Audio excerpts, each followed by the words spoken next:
फडके तुमच्यासमोर एक कथा सादर करताय. त्या कथेचं नाव आहे गरुडझेप.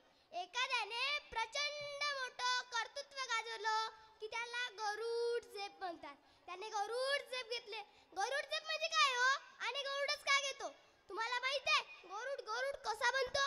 गरुडाची आई तिच्या पिल्लाला जन्म देते आणि ज्या क्षणी ते पिल्लू या सृष्टीत येतात त्याच दुसऱ्या क्षणी त्या गरुडाची आई आपल्या पिल्लाला आपल्या पंजात पकडते आणि सरळ आसमानी भरारी घेऊन जाते. उंच उंच जाते, अगदी उंच जाते. नुकतंच जन्माला आलेले पिल्लू आहे. हवा म्हणजे कळत नाही, वारा म्हणजे काही समजत नाही, श्वास कसा घ्यायचा हेही समजत नाही. आईनं कुशीत घ्यावं, सांगावं, समजवावं, उकरावं, परंतु त्या क्षणी त्या गरुडाची आई आपल्या पिल्लाला आपल्या पंजात पकडते आणि सरळ आसमानी भरारी घेऊन जाते. उंच उंच जाते. अगदी उंच गेल्यावर त्या पिल्लाला खाली फेकून देते. ते पिल्लू सहन सहन करत खाली खाली येते. ए आई धर ना ग, ए आई धर ना, पंखात खूप दुखते ग आई, आई धर ना. त्याने खाली बघितलंय, खाली आता जमिनीवर आपटणार, मरणार आणि आता आपला मृत्यू ठरला.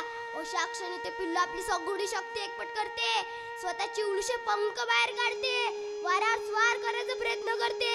हळूहळू ते तरंगते आणि भर दिशी भरारी मारता आईकडे बाद म्हणते, आई जमलं ग. गरुड तिथून जन्माला येतो. सोडा ना आमची पोरी या दुनियेच्या या बाळात. घर तुझा तू, वार तुझा तू, तुझा तू विश्व घडव. सांगा ना त्याला, बघा घडतात की नाही. आम्ही जेवढ्या महापुरुषांची गाथा सांगतोय ती सगळी संघर्षातून निर्माण झालेली माणसं आहे.